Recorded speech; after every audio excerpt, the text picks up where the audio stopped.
You know that specific kind of nightmare where you realize you've made a mistake so catastrophic, the only logical option is to fake your own death and move to a cave? Yeah, I'm living in that moment right now. Most girls in this city dream of meeting the Alpha King. They dream of the mating bond, the sparks, the happily ever after. I didn't get sparks. I got a social death sentence. Because I didn't meet the Alpha King at a ball. I didn't meet him at a sacred ceremony. I met him when I hijacked his limousine, barked orders at him like he was a minimum wage employee, and then, God help me, I tipped him. And the worst part? He didn't correct me. He just locked the doors and smiled. Welcome back to Raven's Library, where the romance never sleeps. I love checking the comments and seeing just how far our pack reaches.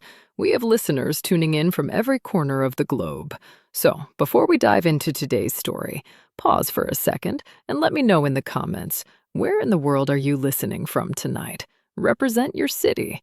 And if you hate waiting for cliffhangers, hit that join button.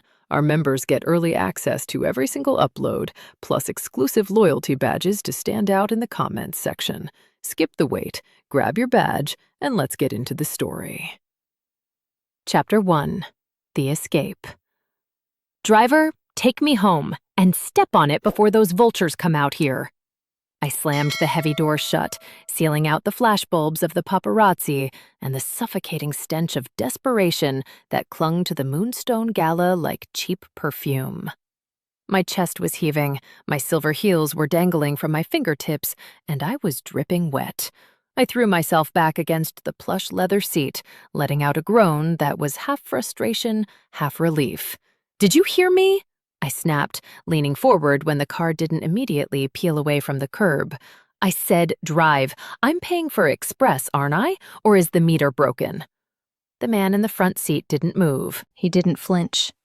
He just sat there, his broad shoulders filling out a tuxedo jacket that looked far too tailored for a standard rideshare service. He was staring straight ahead, his hands gripping the leather steering wheel at 10 and 2. The silence stretched, thick and uncomfortable, interrupted only by the sound of rain drumming against the roof. Then, slowly, he raised his eyes to the rearview mirror. They weren't the tired, indifferent eyes of a man working a double shift to pay off his loans. They were gold, molten, predatory, terrifyingly amused gold. The kind of eyes that didn't take orders, they gave them. "Home," he repeated, his voice a low rumble that vibrated through the glass partition and settled deep in my bones. It wasn't a question. It sounded like he was tasting the word, rolling it around on his tongue to see if he liked the flavor. "You want me to drive you home?" "Yes, home!" I waved a hand impatiently at the partition, water droplets flying from my wrist onto the pristine upholstery. "What is with this service tonight? Do I need to enter the coordinates manually? I live in the East District, the shabby part. Avoid the toll roads if you can, but honestly, just get me away from these blood-sucking aristocrats before I bite one of them." He turned his head slightly, just enough for me to see the sharp aristocratic cut of his jawline and the ghost of a smirk playing on his lips. "Blood-sucking aristocrats," he mused, the amusement in his voice unmistakable. "Rough night at the palace?" "You have no idea," I huffed, crossing my arms over my wet silk dress, shivering slightly as the adrenaline began to fade into irritation. "If one more alpha heir asks me about my breeding lineage or sniffs my neck without asking, I'm going to commit a felony. I swear, the ego on these men could power the entire city grid. They think the world owes them a submission just because they were born with a silver spoon in their mouths and a fancy title." I scrubbed a hand over my face, smearing my mascara. "They treat women like trophies on a shelf. Oh, look at her coat. Look at her teeth. It's disgusting. I spent 3 hours dodging wandering hands and fake compliments. I'd rather run barefoot through broken glass than spend another minute in that ballroom. I paused, realizing I was venting to the help. It wasn't his fault the ruling class was composed of sociopaths. No offense to your gender, I added quickly, trying to sound magnanimous. I'm sure you're a lovely driver. You're working for a living, which already makes you 10 times more respectable than anyone inside that building. Just drive, please. The air in the car shifted. It grew heavy, charged with a strange static electricity that made the fine hairs on my arms stand up. The lock on the door clicked down with a definitive mechanical thud that echoed in the small space. The man in the front seat finally shifted gears. He didn't check a GPS. He didn't ask for an address. He just looked at me in the mirror again, that golden gaze locking onto mine with an intensity that made my wolf pace nervously in my chest. He looked like a wolf who had just found a rabbit that was stupid enough to jump straight into his den. "You want to escape the eagle?" he asked, his voice dropping an octave, smooth as velvet wrapped around a jagged rock. "You want a man who knows how to just drive." "That is literally the definition of your job description," I retorted, though my voice wavered slightly. Why was he looking at me like that? Like he was hungry? "Why are you looking at me like I'm the entertainment?" He chuckled. It was a dark, rich sound that seemed to come from the bottom of a well. "Gladly." The engine roared to life, not the whine of a standard sedan, but the guttural growl of a beast waking up. The tires screeched against the wet pavement, and the force of the acceleration pinned me back against the seat. "Hey!" I shouted, grabbing the strap handle as we swerved into traffic, cutting off a town car with zero hesitation. "I said step on it, not kill us. Watch the road." "I am watching the road," he called back, his tone unbothered, almost delighting in my panic. "You wanted away from the vultures, sweetheart. I'm getting you away." We blew through a red light, the speedometer climbing higher. My heart hammered against my ribs. This wasn't a rideshare. This was a kidnapping, or the world's most aggressive customer service. "You're going the wrong way," I realized, looking out the tinted window as the city skyline began to blur into streaks of neon light. "The East District is that way. Where are you taking me?"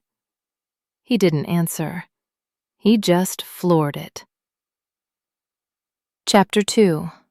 The Shortcut. "You are absolutely not watching the road. You're watching me in the mirror," I shouted, grabbing the leather armrest as the limo swerved around a slow-moving delivery truck with the kind of precision that suggested professional racing training, or a death wish. "And for the record, the East District is behind us. You missed the turn off 3 streets ago. Are you kidnapping me? Because I have pepper spray and I have very poor aim, so I will blind us both." "Relax," the driver said, his voice maddeningly calm over the roar of the engine. "I know where the East District is. We're taking a shortcut." "A shortcut?" I scoffed, leaning forward to glare at the back of his head. His dark hair was perfectly styled, not a strand out of place, despite the chaos he was inflicting on the laws of traffic safety. "We are currently heading toward the coastal highway. That is the opposite of a shortcut. That is the scenic route. I am not paying you for a tour of the cliffs, buddy. I'm paying you to get me to my couch, my sweatpants, and a bottle of cheap wine." "Maybe I think you need some air first," he countered. He banked the massive vehicle into a turn that shouldn't have been physically possible for a car the size of a city block. The tires screamed in protest, a high-pitched wail that made my wolf bristle beneath my skin. But the car didn't spin out. It hugged the asphalt like it had claws. "I don't need air," I need sanity, I snapped, though my heart was doing a traitorous little flip in my chest. And I certainly don't need life advice from a chauffeur who drives like he's fleeing a crime scene. Who taught you to drive? A video game? Something like that, he drawled. And I'm not fleeing. I'm relocating with enthusiasm. You're insane, I muttered, sinking back into the seat as we blasted onto the on-ramp. The city lights fell away, replaced by the dark, churning expanse of the ocean on one side and the towering cliffs on the other. The rain had turned into a mist, slicking the roads, making the black asphalt shine like obsidian. So, tell me, he said, his eyes finding mine in the mirror again. That golden gaze was relentless. It felt heavy, tangible, like a physical touch against my skin. Why the animosity toward the crown? You seemed ready to tear someone's throat out back there. I don't have animosity, I lied, looking out the window as the street lamps blurred into a single ribbon of light. I have exhaustion. Do you know what it's like to be surrounded by people who think their bloodline makes them a god? The Alpha King and his court, they're all the same, arrogant, detached. They look at people like me, working wolves, and see labor, or entertainment, or nothing at all. The driver went silent for a moment. People like you? Nobody wolves, I said, shrugging. I'm a graphic designer. I pay my own bills. I don't rely on a pack allowance. To men like the king, that makes me feral, uncontrollable. I let out a sharp, bitter laugh. I heard he has a collection of vintage cars he never drives. Just sits in his ivory tower, hoarding wealth, while the rest of us are out here fighting for a parking spot. He's probably never pumped his own gas in his life. The corner of the driver's mouth twitched. Is that so? Oh, absolutely. I bet he has someone to tie his shoes, I continued, warming up to the subject. He's probably soft, pampered. If he had to drive this car in this rain, he'd probably crash into a fire hydrant within 5 minutes. The car suddenly surged forward, the engine's growl deepening into a roar. The speed didn't terrify me, it thrilled me. And that was the problem. Soft, the driver repeated, the word rolling off his tongue like a dark promise. Well then, let's see how soft the ride gets. Chapter 3. The Adrenaline. He didn't slow down for the hairpin turn. Any normal driver would have tapped the brakes. A cautious driver would have slammed them. This lunatic downshifted. I felt the lurch in my stomach, the sudden shift in gravity as the limo's weight transferred to the front tires. He flicked the steering wheel, just a sharp, precise movement of his wrist, and the back of the car broke traction. We were drifting, in a limousine. Are you out of your mind? I yelled, but the scream got tangled in my throat, coming out as a breathless laugh. The massive vehicle slid sideways through the curve, the cliff edge terrifyingly close, the ocean crashing on the rocks below. It was a dance, a terrifying, high-velocity waltz with death, and he was leading with absolute, terrifying control. You called me soft, he called back, his voice effortless over the squeal of rubber on wet pavement. I figured I should tough it out. He corrected the slide with a smooth countersteer, the car straightening out just as we exited the curve and shot down the straightaway. My heart was hammering a frantic rhythm against my ribs, thud, thud, thud, matching the RPM of the engine. My wolf was pacing, tail wagging. She loved this. She loved the danger. She loved him. I didn't tell you to kill us, I shouted, gripping the partition, my face inches from the glass. "I said the king was soft. You're just reckless. There's a difference." "Is there?" He glanced up, catching my reflection. "You're not screaming, sweetheart. You're smiling." I touched my face. He was right. I was grinning like a maniac. The rush of wind, the vibration of the engine, the sheer audacity of this man hijacking my night. It was the most alive I'd felt in years. It was better than the gala, better than the champagne. It was raw. "Don't call me sweetheart," I managed to say, trying to inject some authority back into my voice, but it lacked heat. "And keep your eyes on the road, driver. If I die in a rented tux, my mother will never forgive me." "It's not rented," he murmured, almost to himself. "What?" "Nothing." He took the next curve faster. "Tell me to stop." "What?" "Tell me to stop," he challenged, his voice dropping that octave again, vibrating through the floorboards. "Say the word. Say stop. I'm scared. I want to get out. And I'll pull over right now. I'll drive you home at 30 miles per hour like a good little employee." I looked at his hands on the wheel. Large. Capable. No rings that I could see from this angle. Just power. He was testing me. He was daring me to be the fragile little female the gala wanted me to be. To cower. To submit to the fear. I leaned closer to the partition, narrowing my eyes. Faster. I saw his head snap up in surprise. "Excuse me?" "You heard me," I said, my voice steady, fueled by the same fire that made me run into the rain. "If you think you can scare me with a little hydroplaning, you're wrong. I've dated alphas with worse driving skills than this.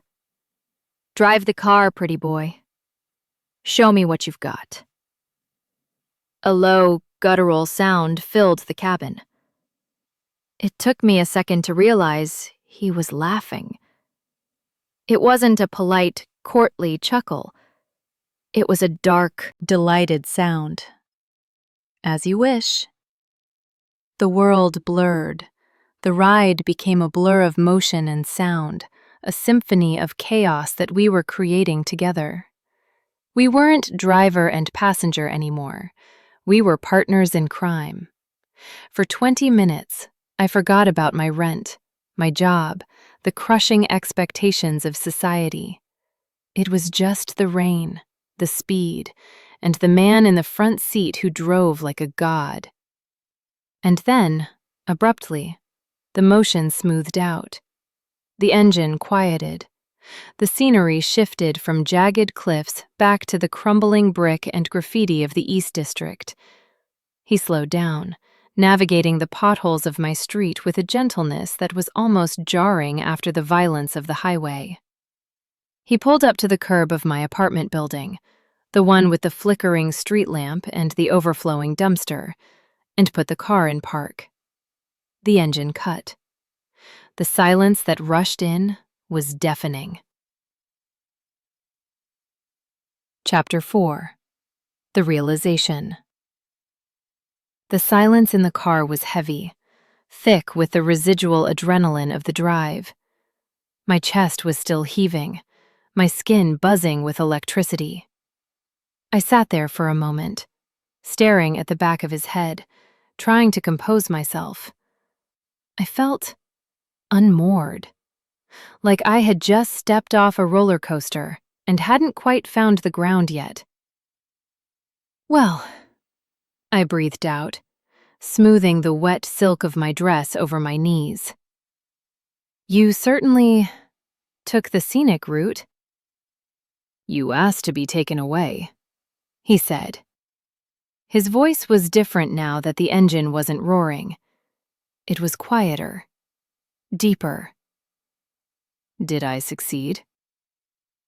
"Yes," I admitted, my hand trembling slightly as I reached for my purse. "You did. Though I'm pretty sure you violated about 40 traffic laws. I should report you." "You could try," he said, and I could hear the smile in his voice. "I'm serious," I said, fumbling with the clasp of my clutch. "You're a menace.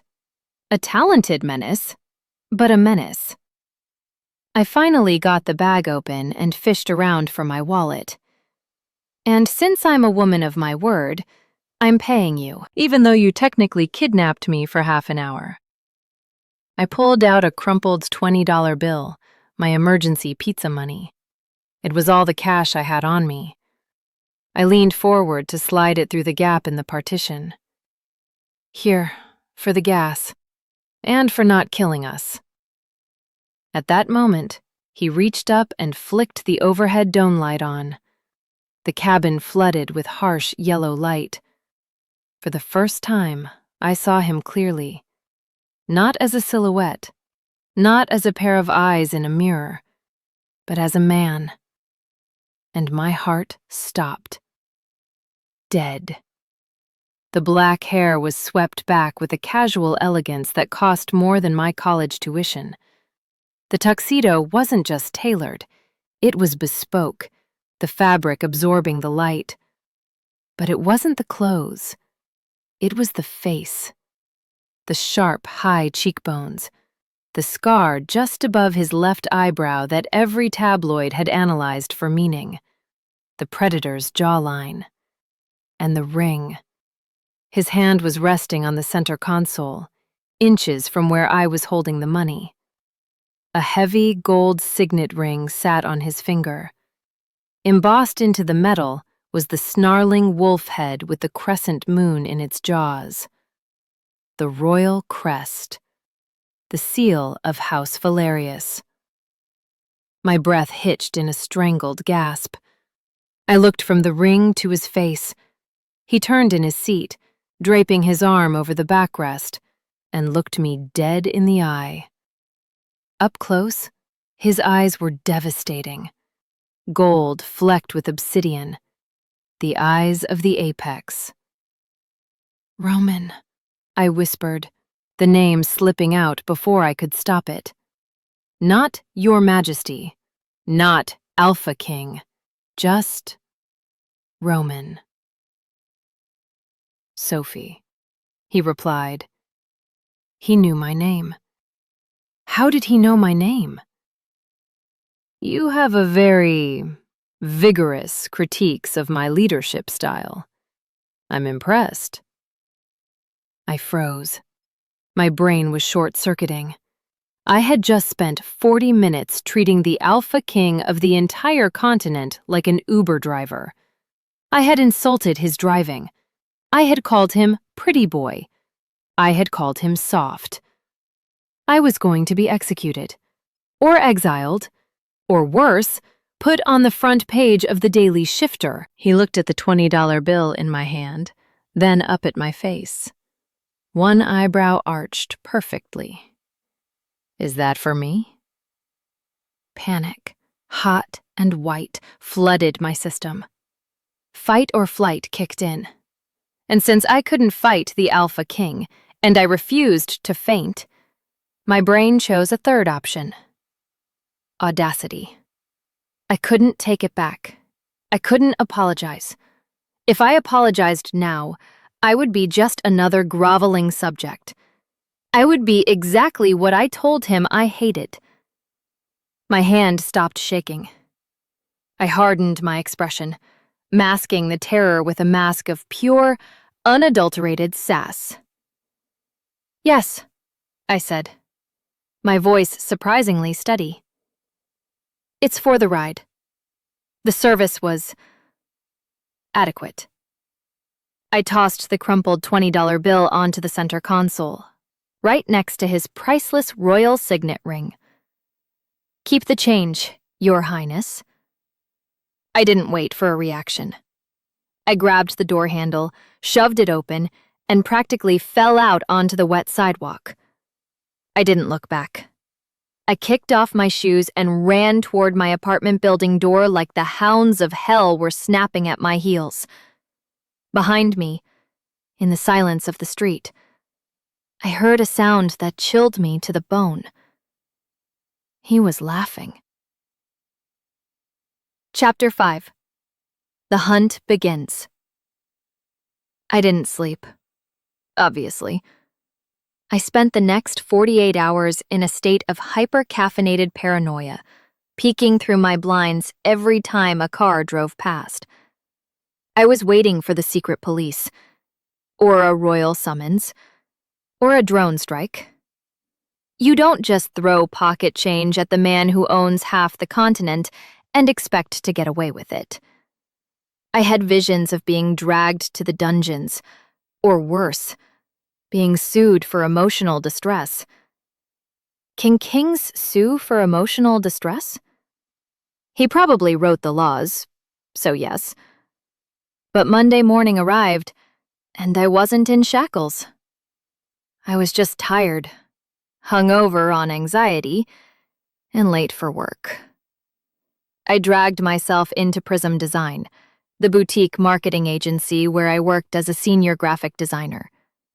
I kept my head down, avoiding eye contact, half expecting my face to be plastered on the muted TVs in the lobby with a caption like, "Wanted, the woman who tipped the king."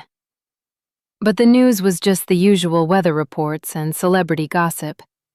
No mention of a mystery woman in a wet dress. Maybe he forgot, I told myself, as I slumped into my desk chair. Men like him meet thousands of people. I was just a blip. A weird, rude, sodden blip on his radar. Then the weird stuff started. First, it was the coffee. I went to the break room to get my usual sludge, but the machine had been replaced. Gone was the ancient dripper that tasted like burnt plastic. In its place was a gleaming chrome espresso machine that looked like it cost more than my car. A note taped to it read, "For the office, enjoy. Management." I narrowed my eyes. My boss, Greg, was so cheap he rationed paper clips. Then came the email from my landlord. Subject, rent payment. "Hi, Sophie. Just letting you know your rent for the next 12 months has been paid in full via anonymous wire transfer. Also, the building is being repainted next week. Best, Mr. Henderson." I choked on my new high-quality espresso. Paid in full? Anonymous wire transfer? My stomach dropped. This wasn't a clerical error. This was a message. It was a power move wrapped in generosity. He was telling me, "I know where you live, I know what you struggle with, and I can fix it with a snap of my fingers." It didn't make me feel grateful. It made me feel cornered. I pride myself on surviving on my own. I don't take handouts, and I certainly don't take hush money from kings who think they can buy my silence or my dignity with free rent. I was fuming by lunchtime. I was drafting a furious and likely treasonous email to the Royal Treasury when the intercom on my desk buzzed. "Sophie?" It was Sasha, our receptionist. Her voice sounded breathless, bordering on hysterical. There's a client here to see you. A walk-in." "I don't do walk-ins, Sasha. Tell them to schedule an appointment," I snapped, aggressively clicking my mouse. "I tried," she squeaked. He insisted. He says it's urgent. He specifically asked for the designer with the bold vision." I sighed, rubbing my temples. "What's his name?" There was a pause. "Mr. Wolf." My blood ran cold. Mr. Wolf? Seriously? That was the best alias the ruler of the 7 territories could come up with? It was so arrogant, so on the nose that I almost laughed. Almost. Send him back, I whispered, my heart hammering a frantic rhythm against my ribs. I stood up, smoothing down my pencil skirt, wishing I had worn something more intimidating than a thrifted cardigan. I heard the heavy thud of footsteps coming down the hallway. The chatter in the office died down instantly. The air pressure in the room seemed to drop, the way it does right before a tornado touches down. And then he filled the doorway. He wasn't wearing a tuxedo this time. He was wearing a charcoal gray suit that fit him like a second skin, highlighting the width of his shoulders and the dangerous tapering of his waist. He looked out of place in our fluorescent-lit office, like a panther stalking through a petting zoo. He scanned the room, dismissing my coworkers with a glance before his eyes locked onto mine. Those golden eyes. They were dancing with amusement. "Miss Sophie," he said, his voice a low purr that made Sasha drop her stapler in the background. "I hear you're the best in the business. I have a project that requires a steady hand." Chapter 6. The Consultation. "Mr. Wolf," I replied, my voice surprisingly steady given that my knees felt like jelly. "Please, come in." I gestured to the 2 chairs in front of my desk. He stepped into my small glass-walled office and closed the door behind him. Instantly, the room felt microscopic. He sucked all the oxygen out of the space, his scent, rain, ozone, and expensive sandalwood, overwhelming my senses. He didn't sit. He walked around the perimeter of the room, trailing a hand along my bookshelf, examining my framed awards like he was inspecting a new acquisition. "Cozy," he murmured, picking up a stress ball shaped like a grenade. "Is this where the magic happens?" "This is where I work," I said, moving behind my desk to put a barrier between us. "To what do I owe the pleasure, Mr. Wolf?" And I use that name loosely, considering it's about as subtle as a brick to the face. He chuckled, turning to face me. He placed the grenade back on the shelf with deliberate care. "I value directness. I thought you appreciated that. You certainly were direct the other night." "I was mistaken the other night," I corrected, booting up my computer monitor to avoid looking at his mouth. "And I thought I made it clear that the transaction was concluded. I paid you. We're square." "Square?" He raised an eyebrow, stepping closer to the desk. "You think a crumpled 20 covers the cost of hijacking a royal vehicle?" "It covers the gas," I shot back, lifting my chin, "and the emotional distress of your driving. Now, do you actually have a design project, or are you just here to harass the working class?" "Both," he said seamlessly. He sat down then, reclining in the cheap office chair with the grace of a man ascending a throne. "I have a new venture, a luxury transport service, high-end, discreet, for the discerning client who wants to be taken exactly where they need to go." I stared at him. He was mocking me. He was literally turning our accidental meeting into a business pitch just to mess with me. "Let me guess," I said dryly. "The tagline is gladly." His lips quirked. "I like it. Write that down." "I'm not writing anything down," I said, crossing my arms. "I can't take you on as a client. It's a conflict of interest." "What conflict?" "The conflict where you're the king and I'm the woman who threw money at you," I hissed, leaning over the desk and lowering my voice. Are you doing this? The rent? The coffee machine? Are you trying to buy me?" Roman's expression sobered. The playful glint vanished, replaced by a sudden, terrifying intensity. He leaned forward, matching my posture, until our faces were inches apart. "If I wanted to buy you, Sophie, I wouldn't start with rent. I'd start with the city block." My breath hitched. "I don't want to buy you," he continued, his voice dropping to that vibration-level rumble. "I want to see if you're real. Most people, when they realize who I am, they change. They shrink. They fawn. But you..." He reached into the inside pocket of his suit jacket. "You double down." He pulled out the $20 bill. My $20 bill. He had smoothed it out, pressed it flat, and, I realized with horror, laminated it? No, not laminated. It was in a protective plastic sleeve, like a rare baseball card. "I keep this on my desk," he said softly. "It's the first time anyone has paid me for my effort in a decade. It's motivating." "You're weird," I whispered. "You know that, right? You're a weird, obsessive king. And you're a rude, fascinating graphic designer." He stood up, placing the bill back in his pocket near his heart. "Dinner, tonight, 8 p.m., the Gilded Cage." "I can't," I blurted out. "I have a date." I didn't have a date. I had a date with a microwave burrito and a rerun of a crime documentary. But I needed a shield. Roman paused. His eyes darkened, shifting from gold to a deep molten amber. The temperature in the room plummeted. "A date," he repeated, the word tasting sour in his mouth. "With whom?" "Gary," I lied. "He's an accountant. He drives a Volvo. He drives it very slowly. It's going to be thrilling." Roman stared at me for a long beat, his jaw ticking.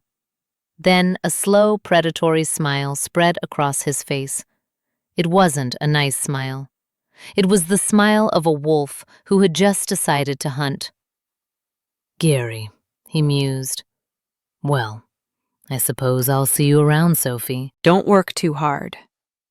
He turned and walked out, leaving the door wide open.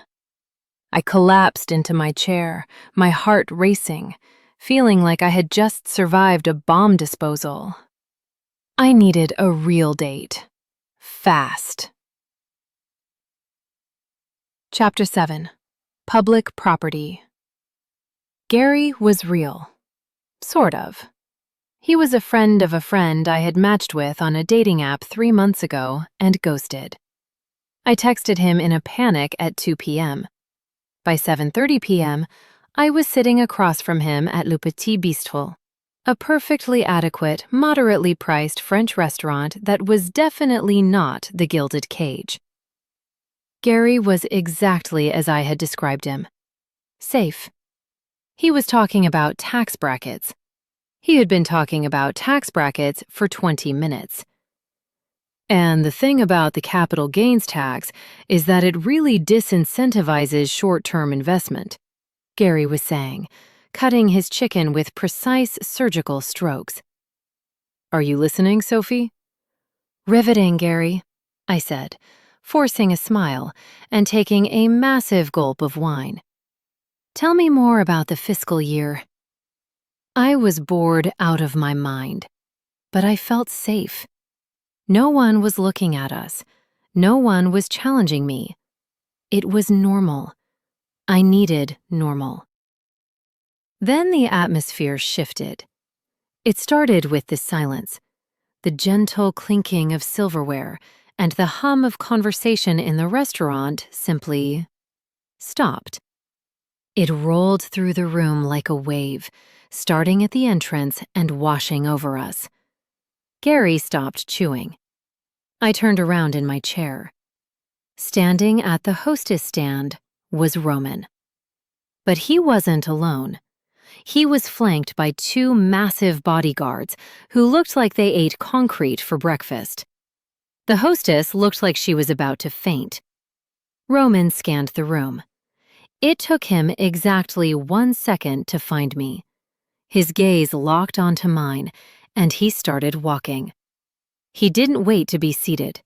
He just walked through the center of the restaurant, and people literally scrambled to pull their chairs in, creating a path for him. "Oh my God," Gary whispered, turning pale. Is that the king?" "Don't look at him," I hissed, shielding my face with my menu. "Maybe he won't see us." "Sophie!" Roman's voice boomed. He stopped right at our table. He loomed over us, his shadow engulfing Gary completely. "And Gary, was it?" Gary dropped his fork It clattered loudly on his plate. Your Majesty.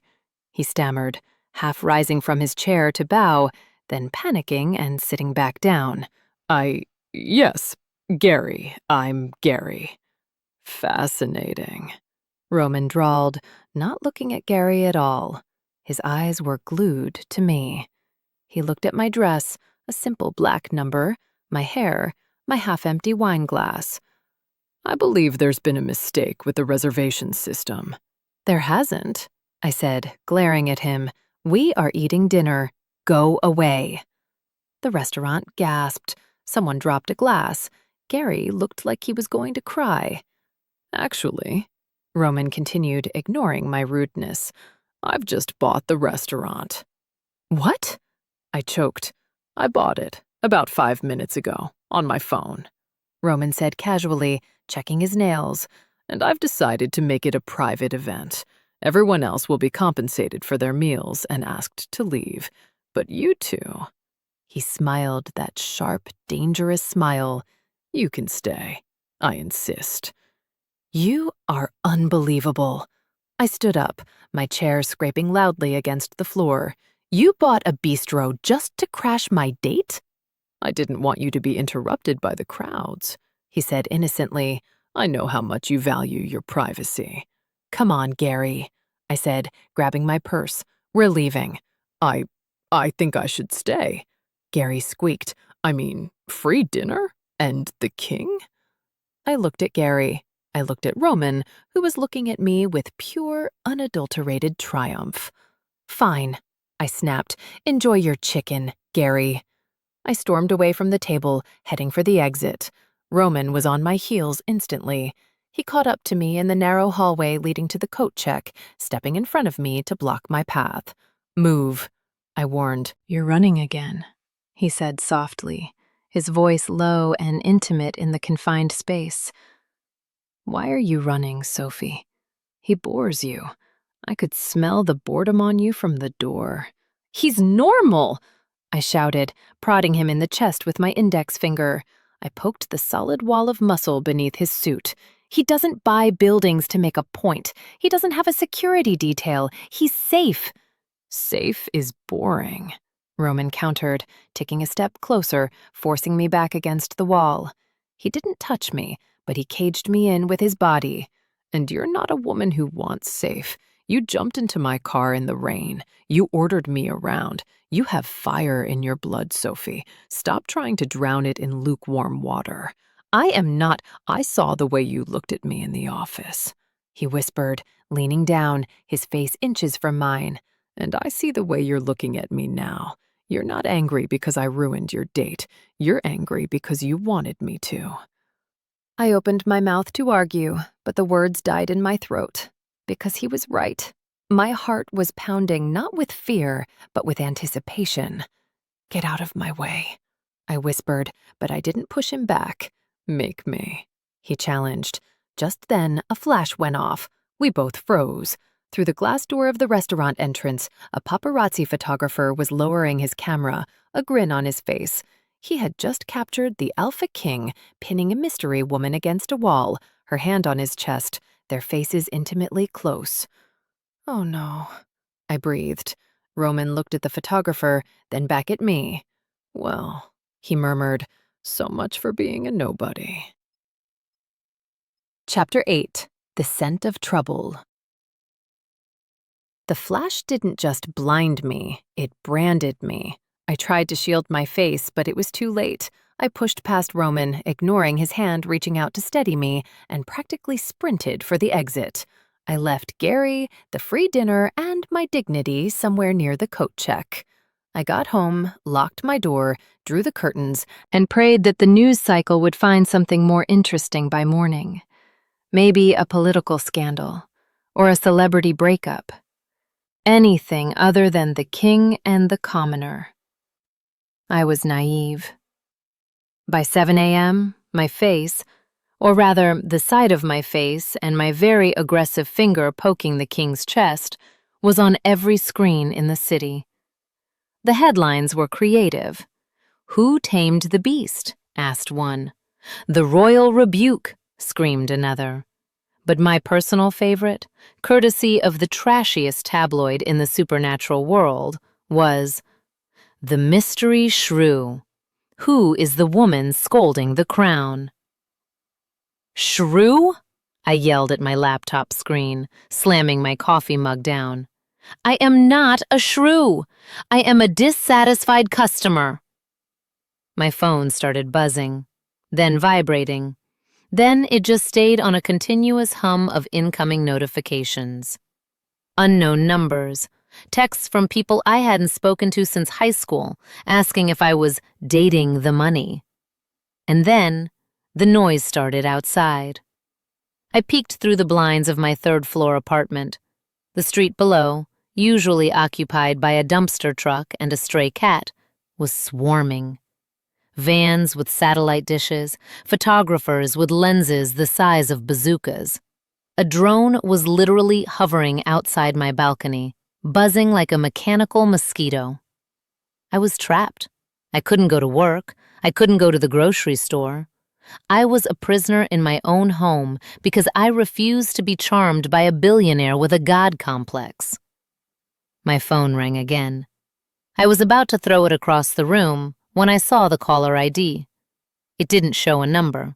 It just said, driver. I stared at it. My anger flared, hot and bright, cutting through the panic. I swiped answer. How did you get this number? I hissed. If you say I own the phone company, I am going to scream. I don't own the phone company. Roman's voice came through, rich and calm, a stark contrast to the circus outside my window.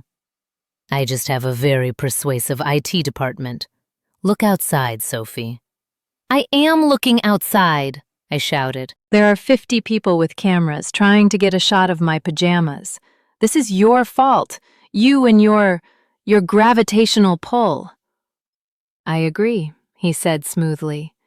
It is my fault, which is why I'm fixing it. Look past the vans. I squinted through the slats of the blinds. Down the street, pushing through the wall of paparazzi like a battering ram, was a cavalcade of black SUVs. They weren't police vehicles. They were matte black, unmarked, and terrifyingly sleek. The lead vehicle pulled up onto the sidewalk, blocking the entrance to my building. 4 men in tactical suits, Royal Guard, hopped out. Pack a bag, Roman ordered. You have 3 minutes before they secure the hallway. I am not going with you, I argued, pacing my small living room. This is kidnapping, again. I am not some damsel who needs rescuing from the big bad media. I can handle this. I'll just wait them out. I have soup. Canned soup. Sophie, Roman said, his voice dropping to that low, vibrating rumble that made my knees betray me. They aren't going to leave. They smell blood in the water. And right now, you are the most interesting thing in the kingdom. You can eat canned soup in the dark, while drones film you through your vents.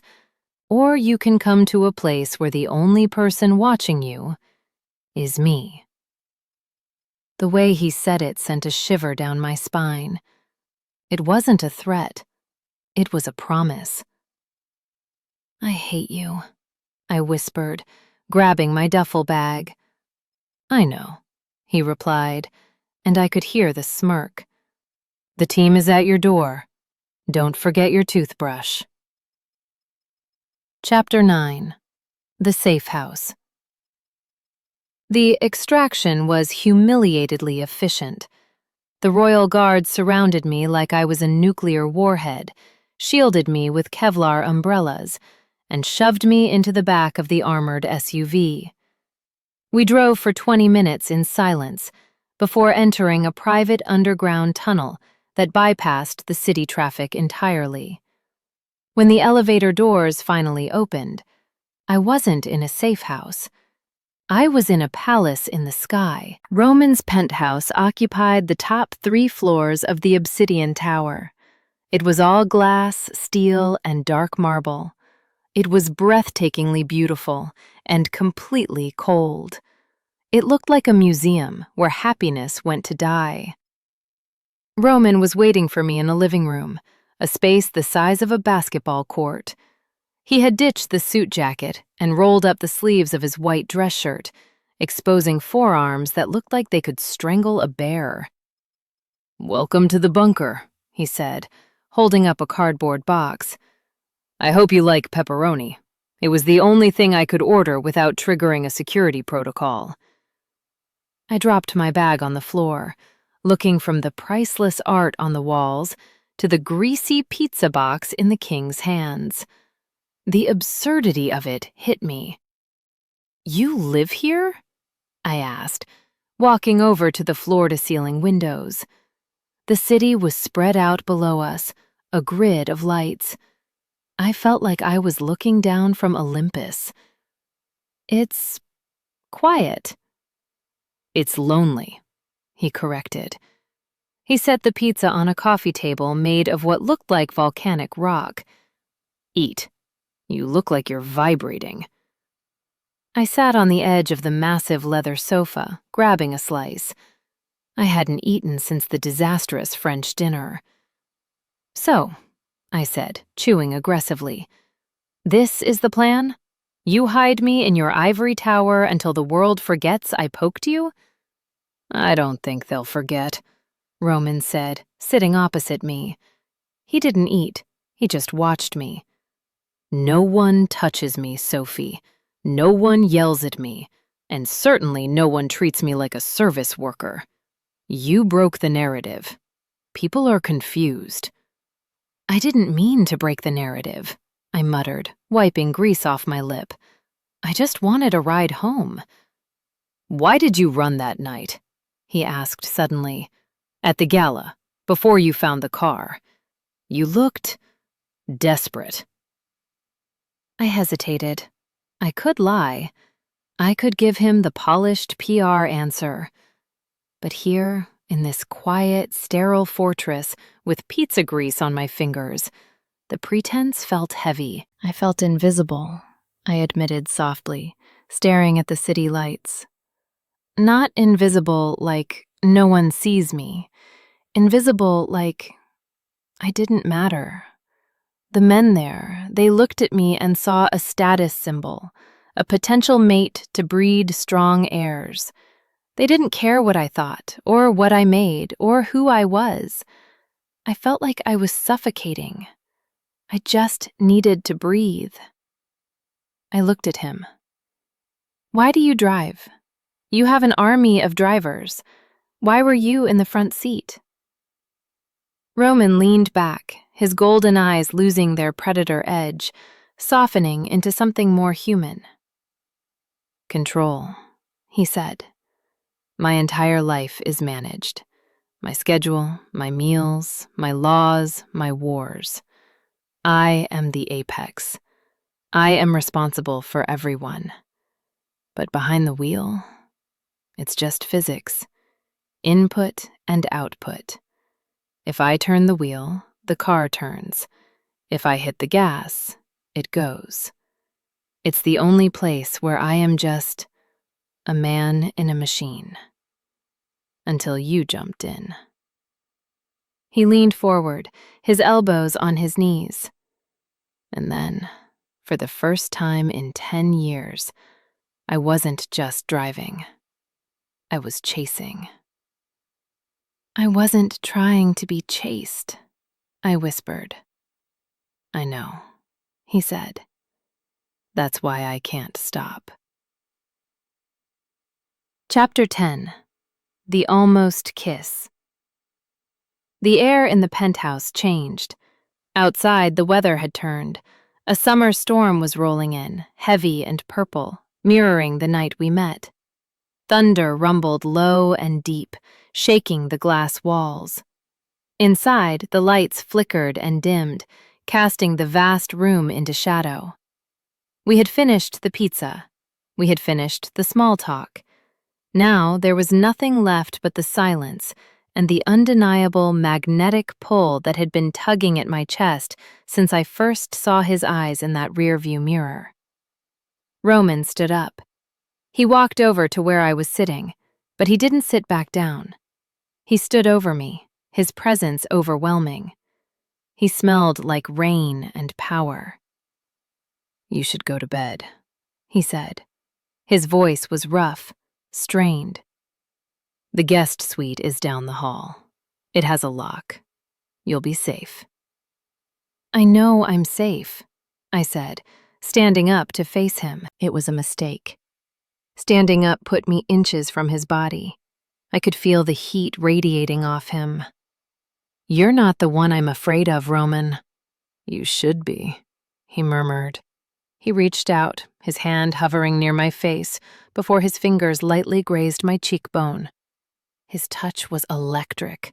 My breath hitched. "My wolf. He doesn't understand why you're in my territory, but not in my bed. He's getting impatient." "And you?" I challenged, my voice barely a whisper.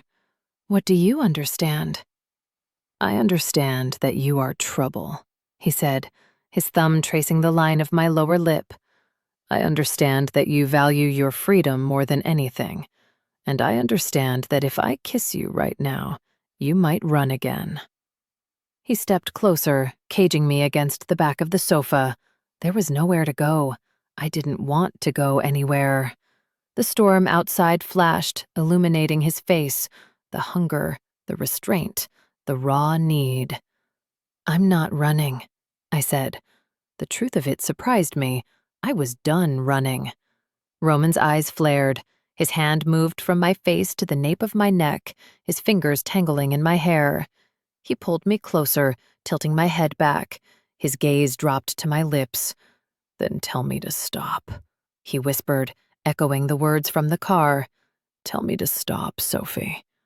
"Don't," I breathed.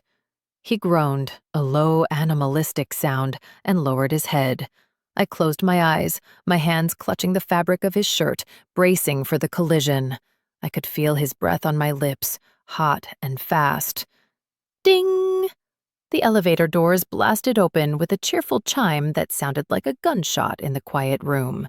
"Your Majesty, we have a code red on the western border." We sprang apart like guilty teenagers.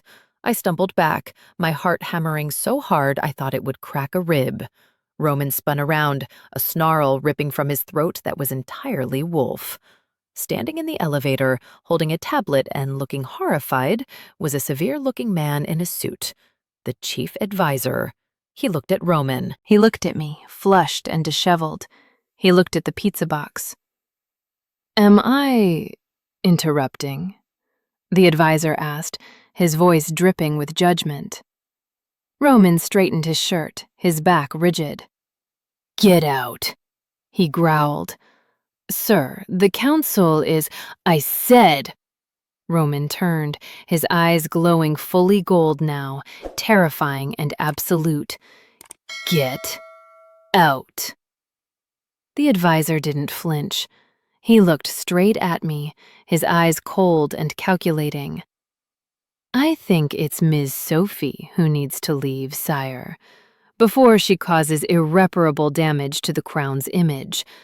We can pay her off in the lobby." The air left the room. The heat vanished, replaced by a cold, sharp reality. Roman went still. I felt the shame hit me like a physical blow. Pay her off. I looked at Roman's back, waiting for him to defend me, waiting for him to say I wasn't for sale. He didn't speak. He was too busy fighting his own wolf to control the rage.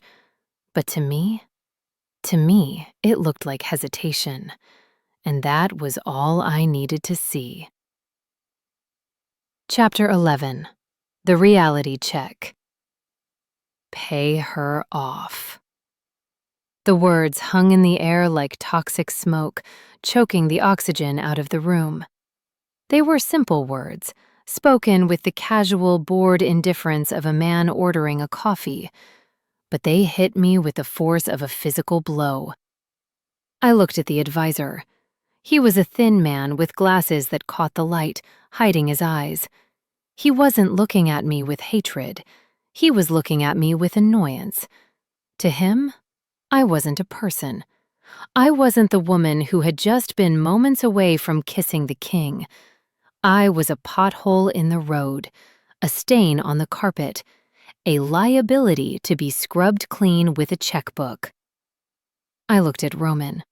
He was still facing away from us, his hands clenched into fists at his sides.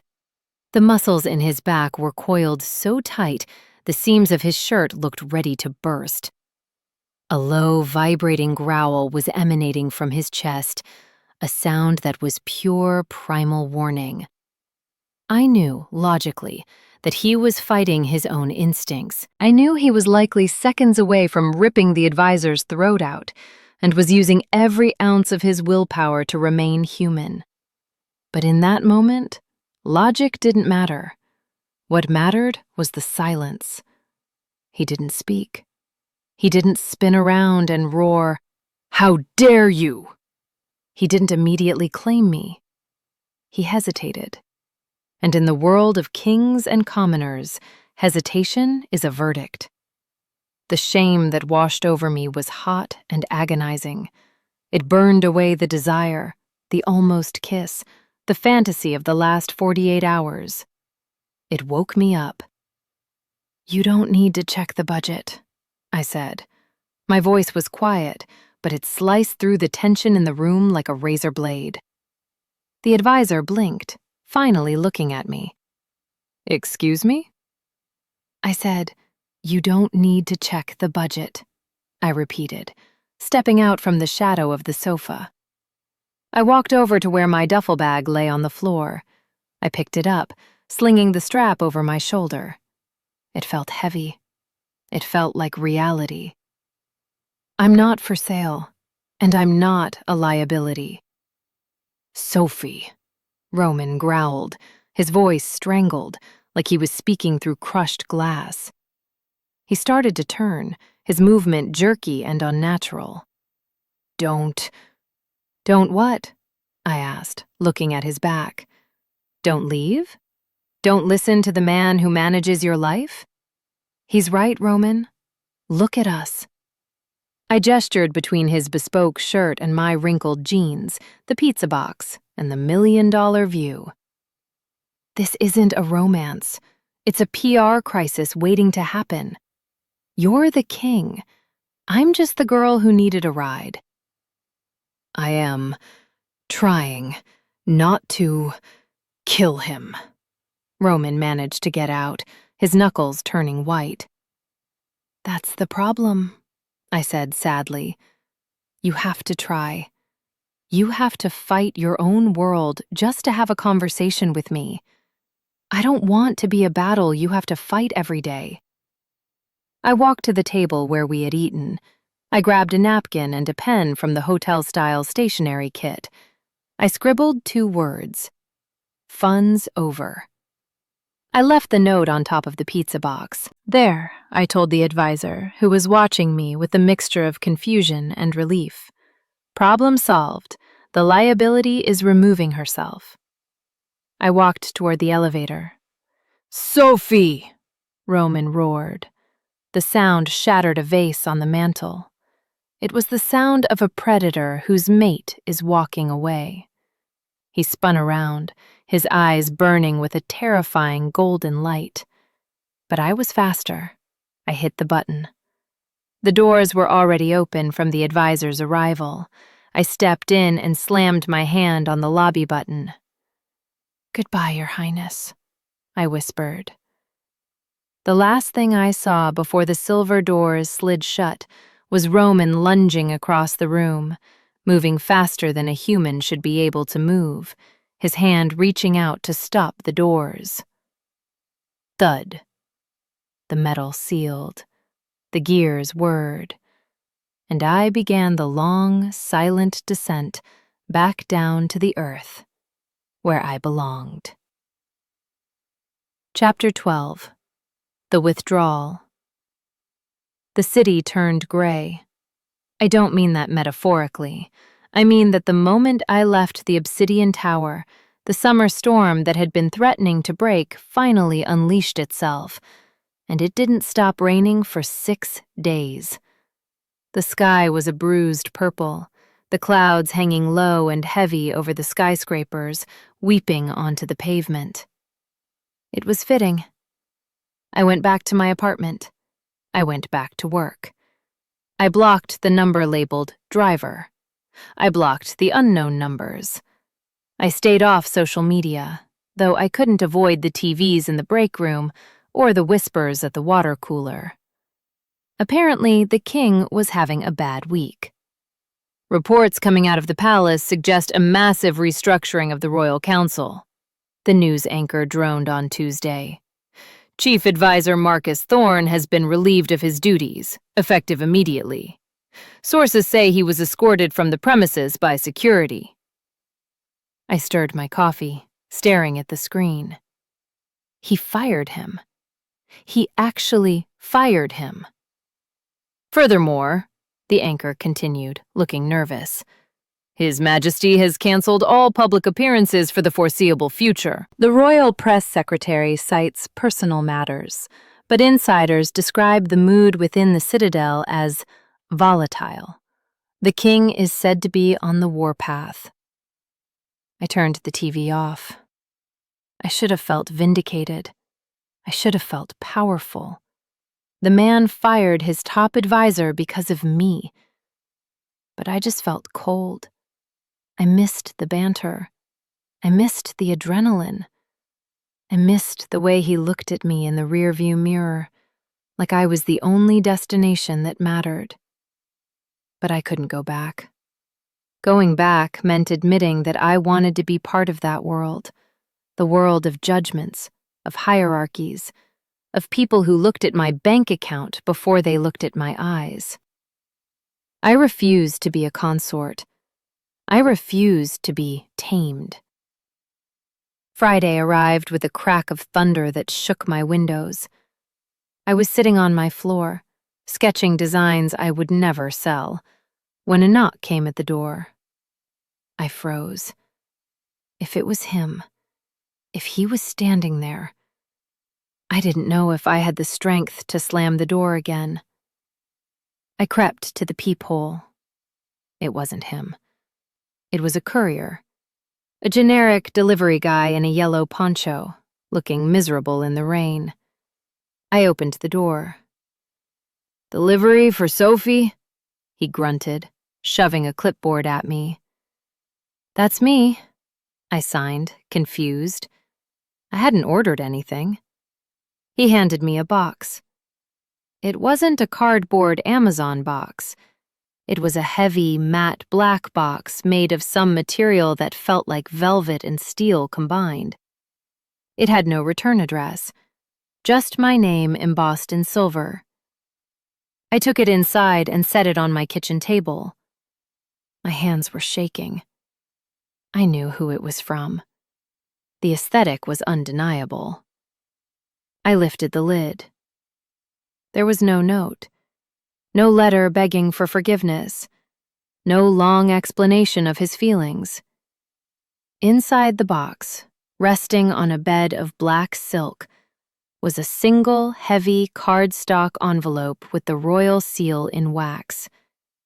And resting on top of the envelope was a plastic protective sleeve. Inside the sleeve was a crumpled $20 bill. My $20 bill. My breath hitched. He had sent it back.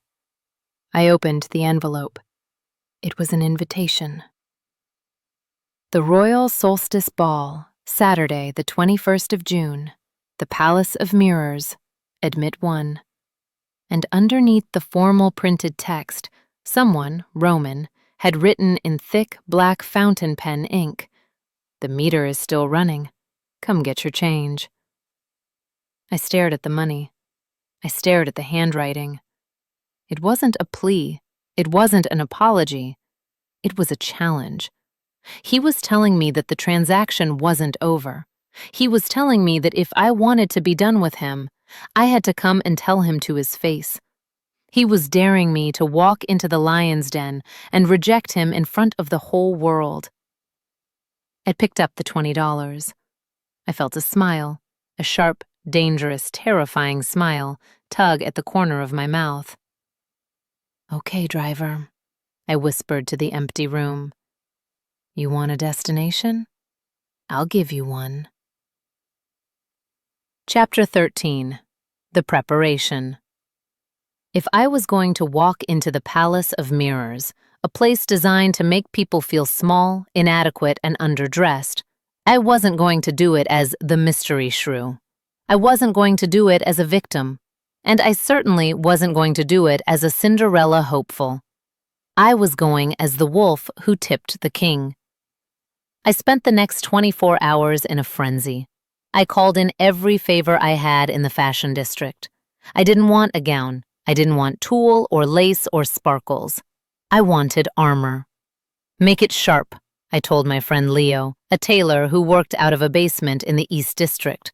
"I want to look like I could cut anyone who touches me." Leo delivered. The dress was black. Not soft black, but Vanta black. The kind of black that absorbs light. It was strapless, with a plunging neckline that was more aggressive than inviting. It was fitted through the bodice like a corset made of shadows, and then it slid up the thigh on the left side. High.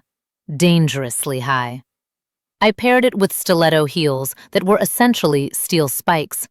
I painted my lips a dark blood red. I pulled my hair back into a severe, sleek, high ponytail that exposed my neck and my jawline. No jewelry, no diamonds, no borrowed tiaras. I looked in the mirror. I didn't look like a princess. I looked like a villain. "Perfect," I murmured. I didn't take a limo to the palace. I called a standard rideshare. A Toyota Camry with a dent in the bumper, and a driver named Steve who was chewing gum loudly. "Going to the big party, huh?" Steve asked, eyeing me in the mirror as we idled in the line of Bentleys and Rolls-Royces waiting to enter the palace gates. "Something like that," I said, checking my lipstick. "You look like you're going to a funeral," Steve noted. "I might be," I replied. "Depends on how the night goes." We pulled up to the grand staircase. The red carpet was swarming. The press was there in full force, hungry for the king's first appearance in a week. They were shouting at the debutantes, snapping photos of the fake smiles and the borrowed jewels. I paid Steve. I opened my own door. I stepped out onto the red carpet. The reaction was immediate. First, the photographers near me stopped shouting. Then, the silence spread. It rippled down the line like a wave. The flashbulbs stopped popping. The chatter died. They recognized me. Not the dress, but the face. The face from the grainy photos. The face of the woman who poked the king. I didn't lower my head. I didn't scurry. I threw my shoulders back, lifted my chin, and walked up the center of the red carpet. I could feel the weight of 1,000 eyes on me. I could hear the whispers starting. "Is that her? She actually came? Look at that dress." I reached the top of the massive marble stairs. The royal guards at the door, the same ones who had extracted me from my apartment, stiffened. They looked at me, then at each other. They didn't ask for my invitation. They bowed. They pulled the massive 20-foot-tall golden doors open. A blast of music and light hit me. The ballroom was enormous, filled with the scent of lilies and old money. Hundreds of heads turned toward the open doors. I took a deep breath. I gripped the $20 bill in my clutch like a talisman. I stepped across the threshold. Chapter 14. The Lion's Den. If silence had a sound, this was it. It was a roar of withheld breath, a vacuum created by 500 people simultaneously judging a single soul. I stood at the top of the marble staircase, the golden light of the chandeliers beating down on me like a spotlight in an interrogation room. I could feel the vibrations of the music fading away as the orchestra, sensing the shift in the room's atmosphere, trailed off into an awkward silence. I didn't scan the room for exits. I scanned it for him. The Palace of Mirrors lived up to its name. Every wall was lined with antique looking-glass, refracting the scene into a dizzying kaleidoscope of diamonds, silk, and hypocrisy. It took me a moment to find the focal point. He was there. Far across the room, on a raised mezzanine balcony reserved for the royal family and visiting dignitaries. Roman stood with his back to the railing, trapped in a circle of elderly men wearing sashes and medals. He looked bored. He looked dangerous. He looked untouchable. He hadn't seen me yet. "Keep walking," I whispered to myself. "Don't trip. Don't faint. And for the love of God, don't growl." I descended the stairs. The click of my heels on the marble was the only sound in the room. As I reached the floor, the crowd didn't welcome me. They parted around me like I was a contagion. I saw the sneers.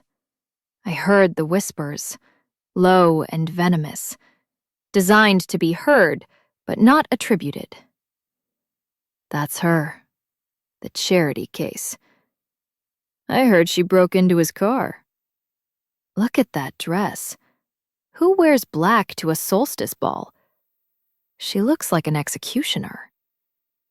I kept my head high, my face a mask of bored indifference.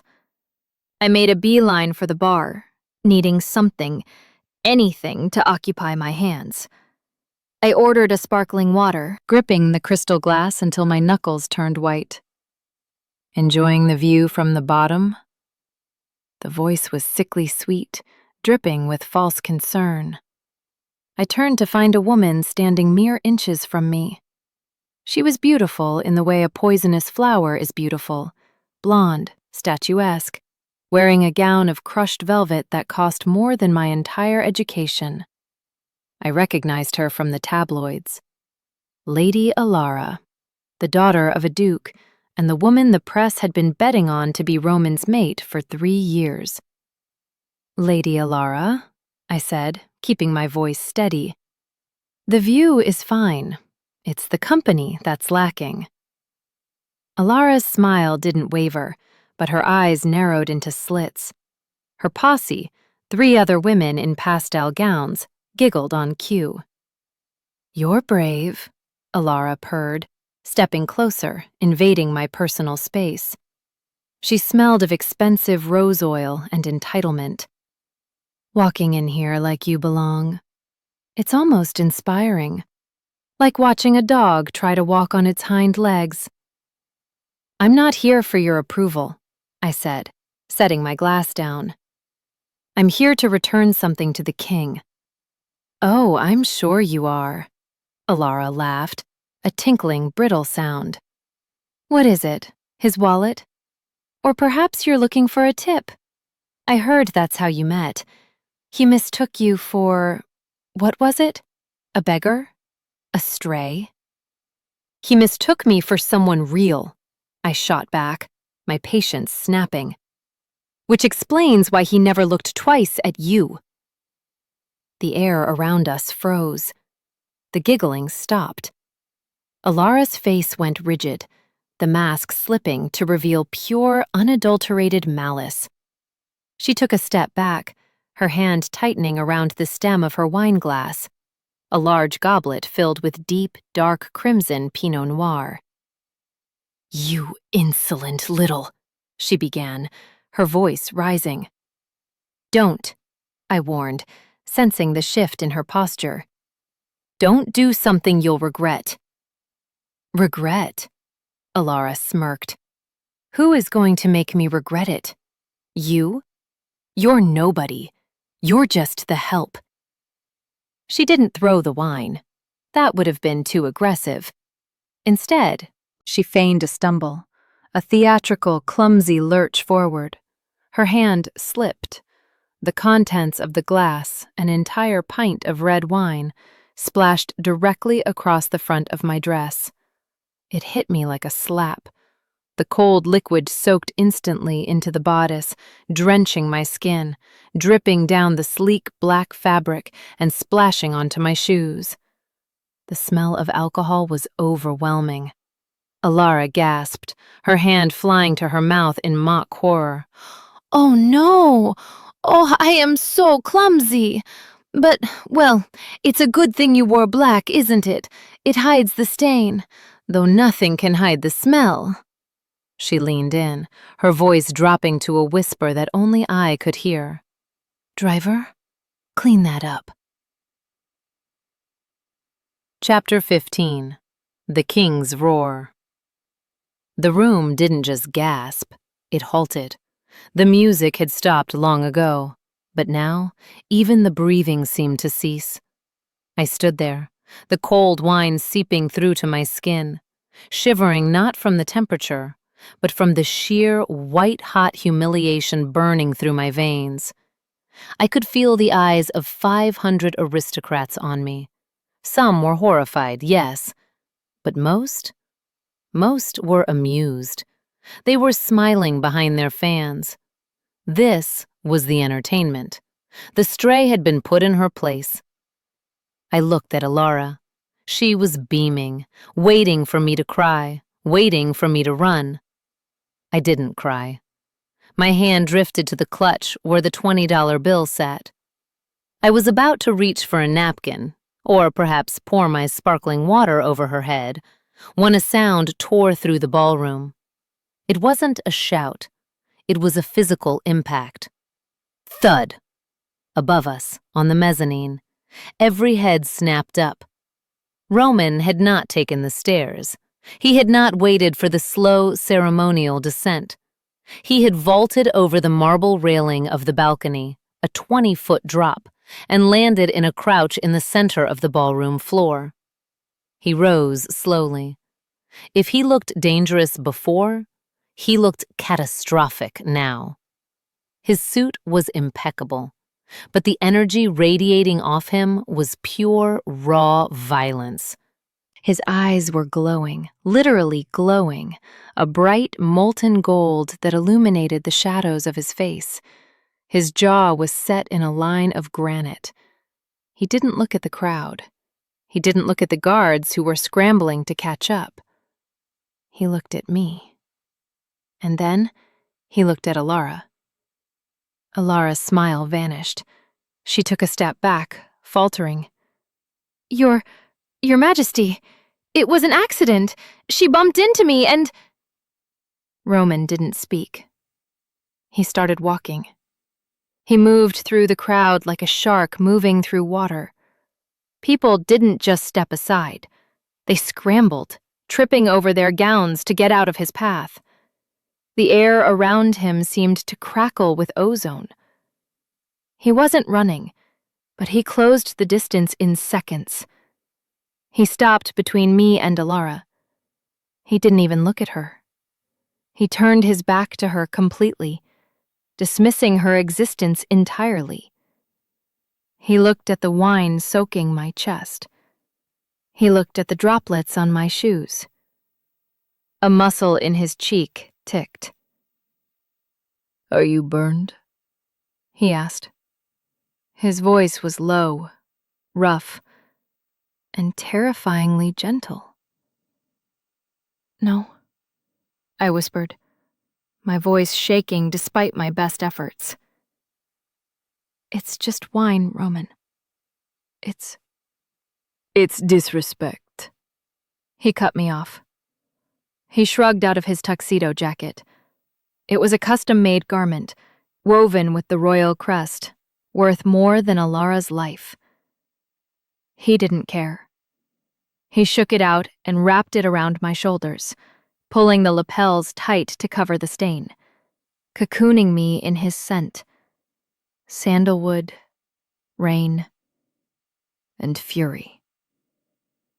He buttoned the single button at the front, his large hands moving with deliberate care, shielding me from the prying eyes of the court.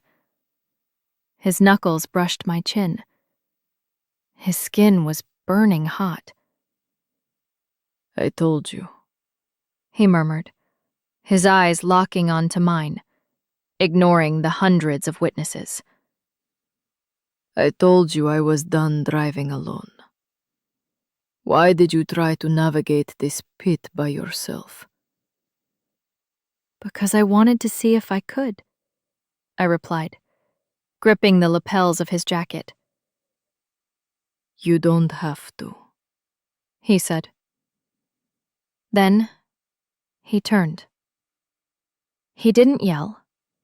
He didn't throw a punch. He simply looked at Alara, who was now trembling so hard her empty wine glass was rattling in her hand. "Lady Alara," Roman said. His voice wasn't loud, but it carried to every corner of the silent hall. "You seem to have a problem with balance. Perhaps the altitude of the court is too high for you." "Your Majesty, Alara stammered, pale as a sheet. "Leave," Roman said. "Sire?" "Leave my house," Roman commanded, the alpha tone slipping into his voice, making the glass in the windows vibrate. "And do not return until you learn that the only thing lowly in this room is your behavior." Alara burst into tears and fled, her heels clacking frantically on the marble as she ran for the exit. Roman didn't watch her go. He looked out at the silent, stunned room. He looked at the dukes, the duchesses, the press, the guards. He scanned them all, his gaze daring anyone to speak, to move, to breathe wrong. "Is there anyone else?" Roman asked, his voice calm and deadly. "Who wishes to treat my guest like a servant?" Chapter 16. The Public Claim. Silence. Absolute, terrified silence. You could have heard a pin drop. Actually, you could have heard a heartbreak. The entire aristocracy of the 7 territories was holding its breath, staring at the king who had just exiled a duchess for spilling a drink. Roman stood in front of me, a wall of black wool and broad shoulders. He hadn't just defended me. He had declared war on anyone who touched me. But he wasn't done. He turned back to me. The rage in his eyes dimmed, replaced by something far more intense, something that made my knees weak. "You're ruined," he said softly, looking at the wine stain peeking out from under his jacket. "It's just a dress," I managed to say, though my heart was hammering against my ribs like a trapped bird. "I have others. Well, not like this one. This one was a rental. I'm definitely not getting my deposit back." A ghost of a smile touched his lips. "I'll buy the shop." "Roman," I warned. "I'll buy the designer," he amended. "Roman." "I'll buy the grapes," he whispered, stepping closer. "I don't care about the dress, Sophie. I care that you're standing here, looking like you're ready to fight an army, when all I want to do is—" He stopped. He looked down at my feet. "Your shoe," he noted. I looked down. A splash of wine had hit my left stiletto, leaving a dark, sticky smear on the silver leather. "It's fine," I said quickly. "Really, I can wipe it off." "No," Roman said. And then the king of the shifters, the apex alpha, the man who owned the skyline, knelt. The gasp that went through the room this time was audible. Kings did not kneel. Not ever. Not for diplomats, not for queens, not for gods. Roman went down on one knee before me. He pulled a silk handkerchief from his pocket, crisp white, embroidered with gold. He didn't care about the fabric. He reached out and gently, reverently, wiped the wine from my shoe. He took his time. He cleaned the leather until it shone. Then he rested his hand on my ankle, his thumb brushing the sensitive skin there. The heat of his touch traveled straight up my leg and settled in my core. He looked up at me from his kneeling position. His eyes were open, vulnerable, stripping away all the titles and the power. "I never wanted a passenger, Sophie," he said, his voice carrying clearly in the acoustics of the hall. "I hated having passengers. They talk too much. They want to go to the wrong places. They complain about the speed." I laughed, a choked, watery sound. "I complained about the speed.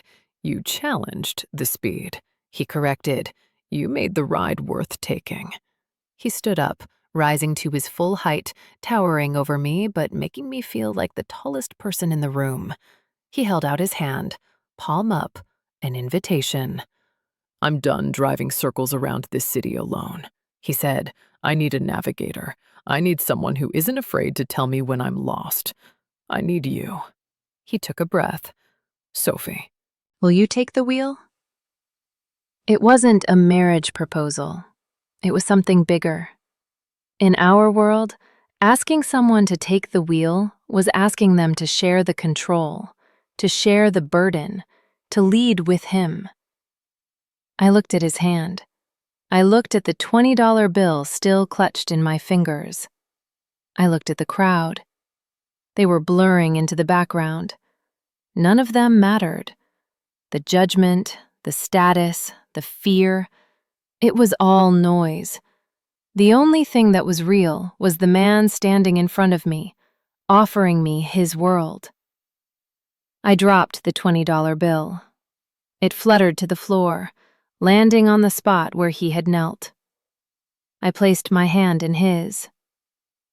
"Only if I get to choose the radio station," I whispered. Roman's face broke into a grin, a real, boyish, dazzling grin that transformed him from a king into the man I had met in the rain. "Done," he said. He interlaced our fingers. He didn't look back at the court. He didn't offer a closing speech. He just turned, pulling me with him, and began to walk toward the massive double doors. "Where are we going?" I asked, struggling to keep up with his long strides as we left the stunned silence of the ballroom behind. "To the car," Roman said, pushing the doors open with his free hand. The cool night air hit us, smelling of rain and freedom. "And then?" He looked down at me, his eyes shining. "Wherever you want." We hit the stairs, running now, leaving the palace in the rearview mirror.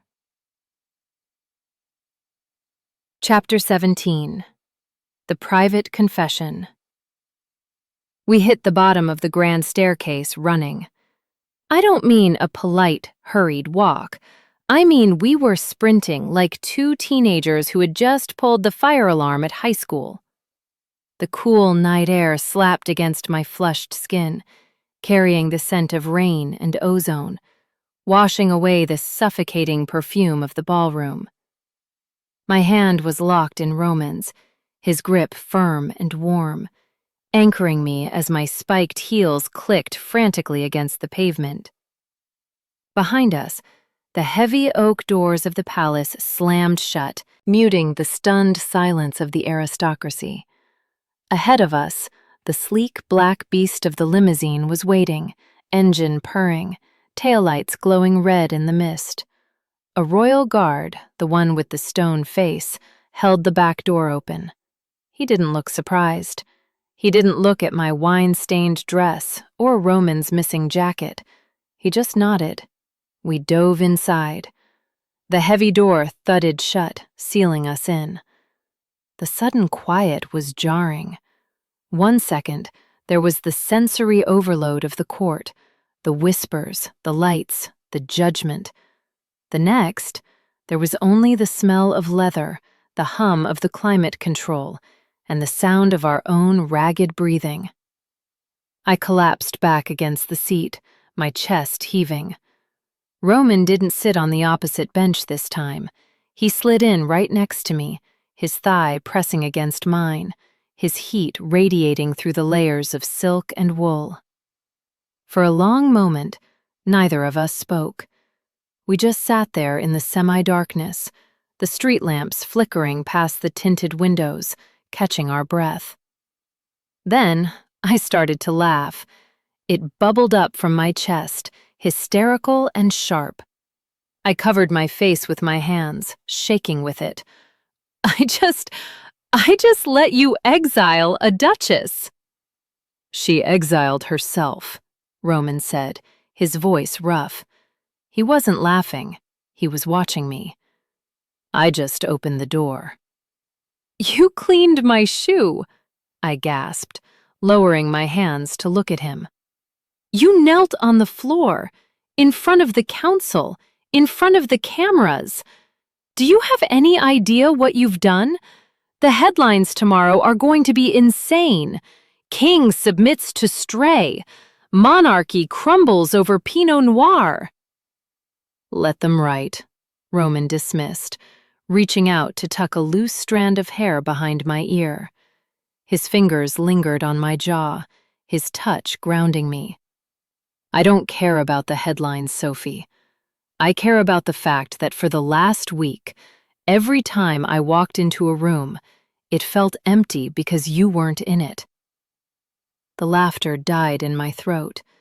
The air in the car shifted, becoming heavy and charged, just like it had that first night. But this time, there was no fear. There was no confusion about who he was or what I was.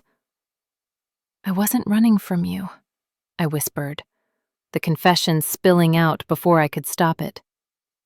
"That night at the penthouse, when I left, I wasn't running because I didn't want this. I was running because I was terrified of disappearing." I looked down at his jacket, still draped over my shoulders. "In your world, people like me, we get swallowed whole. We become accessories, the king's mate, the king's shadow. I fought so hard to be Sophie, just Sophie. I didn't want to lose her." Roman shifted, turning his body fully toward me. He took my face in both of his hands, forcing me to look at him.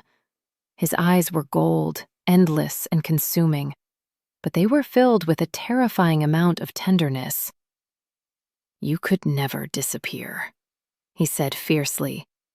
"You are the loudest thing that has ever happened to me. You walked into my car and ordered me around. You threw money at me. You challenged me.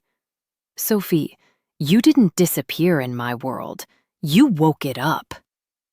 He leaned closer, his forehead resting against mine. "I don't want a shadow. I have enough shadows. I want the woman who drives too fast and tips too little. I want the partner."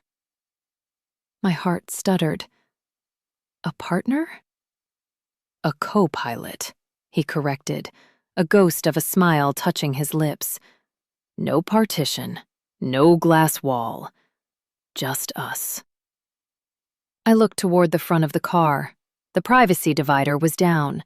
The driver, the guard, was rigidly facing forward, but there was no glass separating us from the front, and more importantly, no barrier separating us from each other. "No partition," I repeated softly.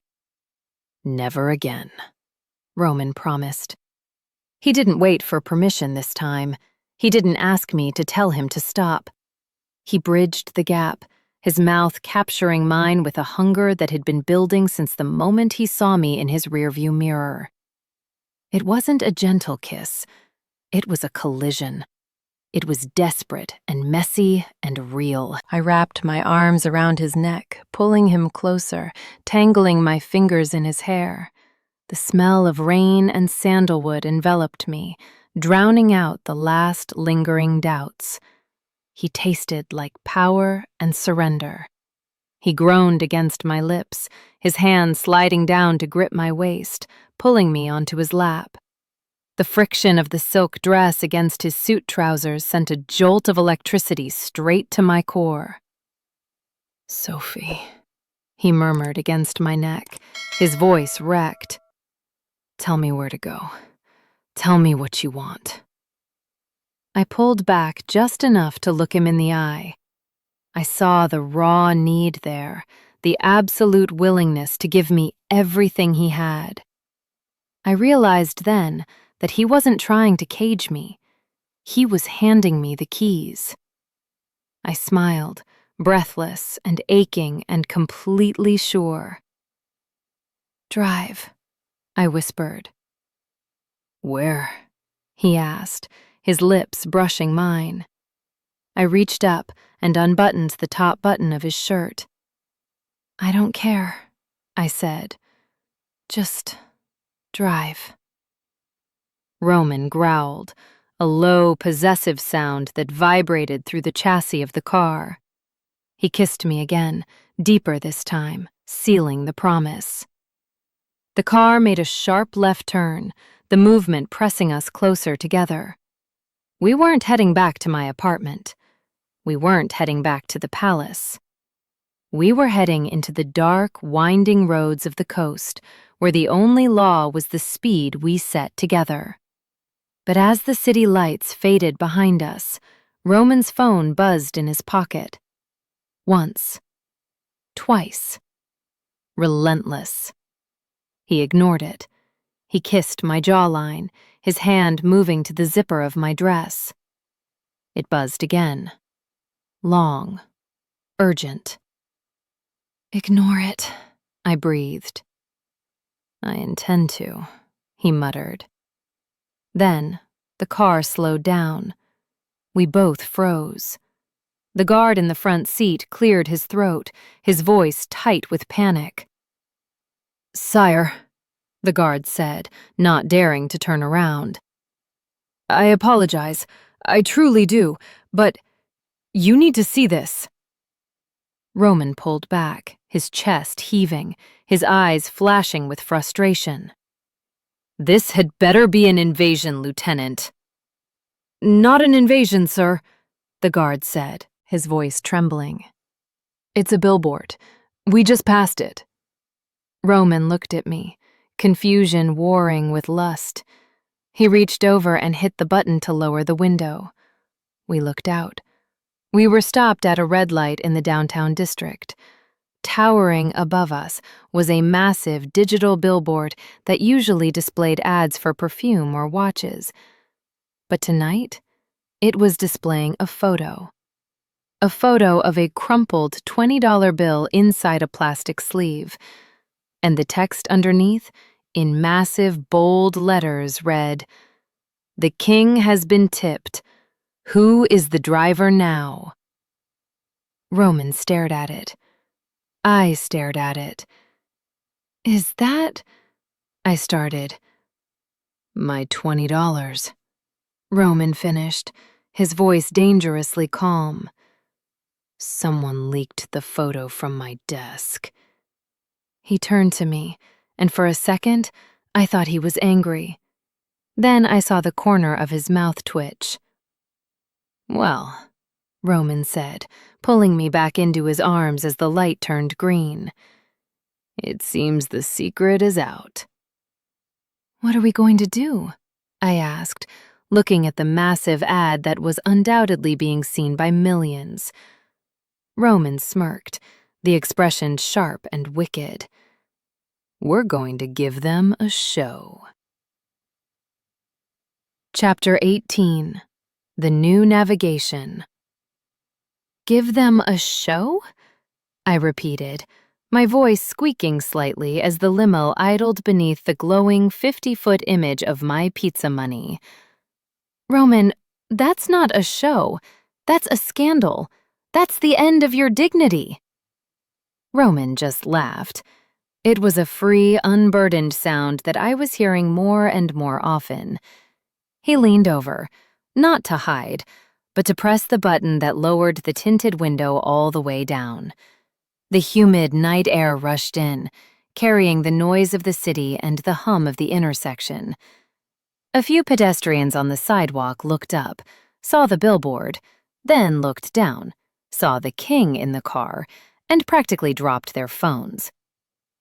My dignity survived a century of wars and a decade of peace treaties, Roman said, resting his arm casually on the window ledge, letting the world see him, letting them see us. He pulled me into his side, his hand claiming my waist with zero hesitation. I think it can survive a $20 tip. Besides, I kept the money. Technically, I'm a paid professional. He looked at me, his eyes dancing. Let them talk, Sophie. Let them stare. I'm done hiding the best thing that ever happened to me behind tinted glass. He kissed me then, right there at the red light, in front of the billboard, the pedestrians, and the stunned driver in the lane next to us. It wasn't a performance, it was a seal. And just like that, the scandal wasn't a scandal anymore. It was a legend. 6 months later. The rain was falling in sheets, turning the pavement into a slick black mirror. It was the kind of weather that made normal people stay inside and watch movies, but for the attendees of the Winter Solstice Gala, it was just another atmospheric backdrop for their diamonds to shine against. I stood under the massive portico of the Citadel, checking my watch. I was wearing red this time, blood red, a suit, not a dress, tailored, sharp, and lethal. The press line was screaming my name. Sophie, Sophie, who are you wearing? Queen Sophie, over here.